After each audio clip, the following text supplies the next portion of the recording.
Chat GPT 21st century का सबसे बड़ा इन्वेंशन। स्टीफन हॉकिंस ने एक बार चेतावनी दी थी कि एआई इंसान और इंसानियत का सबसे बड़ा दुश्मन हो सकता है। और इलॉन मस्क ने भी एक बार कहा था कि एआई ज्यादा डेंजरस है न्यूक्लियर वेपन से भी। इतने सारे कंट्रोवर्शियल थॉट्स के बाद भी चैट जीपीटी पे रोज 1 बिलियन से ज्यादा क्वेरीज और 70 मिलियन से ज्यादा वीकली यूजर्स आते हैं। लेकिन क्यों? सबसे बड़ा सवाल ये है कि चैट जीपीटी इतना सक्सेसफुल हुआ कैसे और कैसे कोई भी कॉम्पिटिटर इसको हरा नहीं पाया। चलो चैट जीपीटी की पूरी स्टोरी को एक डिटेल में जानते हैं। साल 2015 जब एआई मौजूद तो था, लेकिन उसका ज्यादातर यूज लैब्स और बड़ी बड़ी टेक जाइंट्स कंपनी यूज करती थी। सारी big tech Giants Microsoft, Google, Facebook जैसे कंपनी रिसर्च करने में तो लगी थी, लेकिन कोई भी एआई अभी तक सामने नहीं आया था जो आम लोगों के लिए गेम चेंजर हो सके। इसी दौरान सैम ऑल्टमैन इलॉन मस्क से मिलते हैं। तुम लोग को बता दो, सैम ऑल्टमैन उस समय पे वाई कॉम्बिनेटर के प्रेसिडेंट थे, जहां से एयरबीएनबी, ड्रॉपबॉक्स और रेडिट जैसे बहुत सारे सक्सेसफुल स्टार्टअप्स निकले हैं। एक्चुअली वाई कॉम्बिनेटर एक ऐसा प्लेटफॉर्म है जो नए स्टार्टअप्स को फंडिंग एंड सपोर्ट देता है।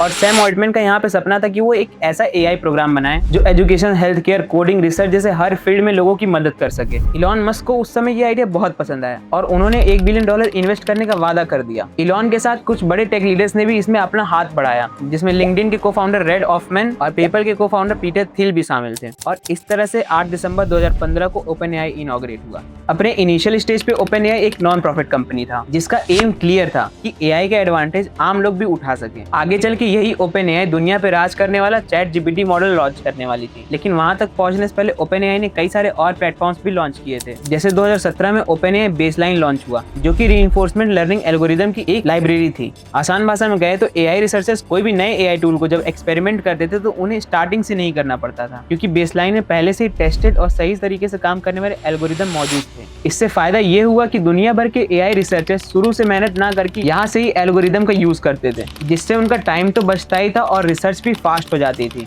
और ज्यादा लोग एआई को इफेक्टिवली और एफिशिएंटली ट्रेन करने में कंट्रीब्यूट कर पाते थे। लेकिन कंपनी को उसकी अलग पहचान 2018 में मिली, क्योंकि इसी साल ओपनएआई ने अपना GPT-1 मॉडल लॉन्च किया था। ये उस टाइम का इकलौता मॉडल था जो पहले से ही लाखों सेंटेंसेस और टेक्स्ट पे ट्रेन किया गया था। ये मॉडल छोटा था, लेकिन जब भी कोई इसमें इनपुट देता तो अपने ट्रेनिंग के अकॉर्डिंग टेक्स्ट को प्रेडिक्ट करके एक सेंटेंस बना देता था। और यही पहला टर्निंग पॉइंट था एआई मार्केट का दुनिया के लिए, क्योंकि अब ओपनएआई काम कर रहा था अपने अगले बड़े स्टेप पे, जो कि था GPT-2 मॉडल। लेकिन उससे पहले ही कंपनी को एक बड़ा झटका लगा, जिससे कंपनी की पूरी नींव हिल गई। 20 फरवरी 2018 को इलॉन ने ओपनएआई को बीच में ही छोड़ दिया। अब इलॉन ने अपने जाने का रीजन तो ये बताया कि टेस्ला का अपना ऑटोमेशन ड्राइविंग प्रोग्राम, मतलब कि टेस्ला और ओपनएआई दोनों ही एआई रिसर्च कर रहे थे। लेकिन अब इलॉन मस्क को ये लगने लगा था कि ये सीधा टक्कर वाली सिचुएशन है। लेकिन अब मस्क के छोड़ने के बाद सबसे बड़ी प्रॉब्लम सामने आई ओपनएआई की फंडिंग की।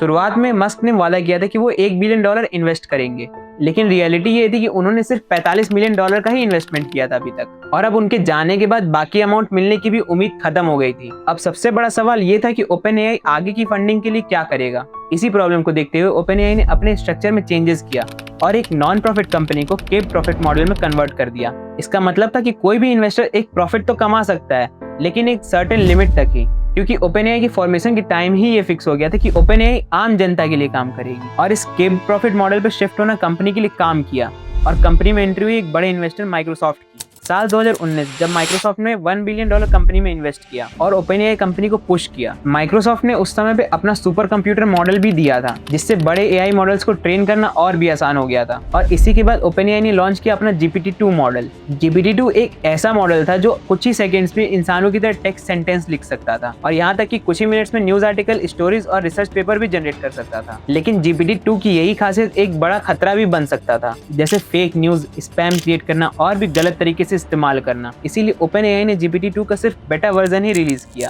और बाकी पूरा मॉडल अपने पास ही रखा। हाँ, उसके कुछ महीनों की रिसर्च के बाद जब ओपनएआई को लगा कि GPT-2 उतना हार्मफुल नहीं है जितना हम लोग समझ रहे हैं, तब ओपनएआई ने GPT-2 का फुल वर्जन पब्लिकली रिलीज किया। और यही पॉइंट उस टाइम के लिए रिसर्चर्स, डेवलपर्स के लिए एक बड़ा मोमेंट था, क्योंकि ये पहली बार था जब कोई एआई मॉडल इंसानों की तरह लॉजिकल और रीडेबल टेक्स्ट लिख सकता था। फिर आया साल 2020 जब कंपनी ने अपना GPT-3 मॉडल लॉन्च किया। ये मॉडल GPT-2 से कई गुना ज्यादा पावरफुल और एक्यूरेट था, लेकिन यहाँ एक बहुत बड़ी प्रॉब्लम ये थी कि GPT-3 भले ही पावरफुल था, लेकिन कोई आम आदमी इसे डायरेक्टली यूज नहीं कर पाता था। उस समय इसको इस्तेमाल करने के लिए पहले पूरा मॉडल कंप्यूटर में डाउनलोड करना पड़ता था और उसके बाद इसको यूज करने के लिए मजबूत प्रोग्रामिंग नॉलेज की जरूरत पड़ती थी। और इसके बाद ही कंपनी ने सोचा कि क्यों ना इस टेक्नोलॉजी को एक चैटबॉट की तरह दुनिया के सामने पेश किया जाए। एक ऐसा चैटबॉट जिसमें कोई भी इंसान नॉर्मल कन्वर्सेशन की तरह बात कर सके। और दोस्तों, इसी सोच ने जन्म दिया चैट जीपीटी को। जो कि इनिशियली GPT 3.5 पे बेस्ड था। चैट GPT 30 नवंबर 2022 को दुनिया के लिए रिलीज किया गया था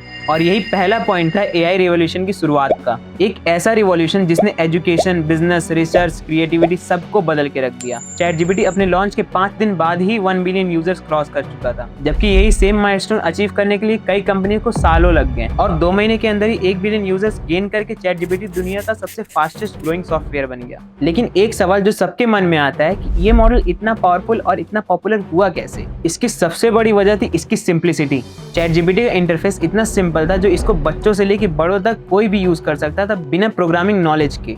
बस एक सवाल टाइप करिए और सामने से इंसानों की तरह आंसर मिल जाते थे। और सबसे गेम चेंजिंग वजह थी इसका ह्यूमन लाइक बिहेवियर। पहली बार कोई ऐसा एआई बना था जिससे बात करके ऐसा फील हो रहा था कि कोई इंसान से बात कर रहे हो। ये बिल्कुल नेचुरल और कन्वर्सेशन स्टाइल में आंसर देता था और यही बना इसके पॉपुलैरिटी का रीजन। लोग एक्साइटेड होकर के GPT के रिप्लाईज का स्क्रीनशॉट लेकर के सोशल मीडिया पे पोस्ट करने लगे। रेडिट, ट्विटर, इंस्टाग्राम, हर जगह से इसको पॉपुलैरिटी मिली और फिर देखते ही देखते चैट GPT सिर्फ टेक वर्ल्ड का ही नहीं बल्कि आम लोगों का भी एक अच्छा दोस्त बन गया। असाइनमेंट, कोडिंग, कंटेंट रिसर्च और मार्केटिंग सब में हेल्प करने लगा और यही वर्सेटैलिटी चैट GPT का सबसे बड़ा ताकत बनी और कुछ इस तरह से ओपन एआई दुनिया का रूलिंग एआई कंपनी बन गया।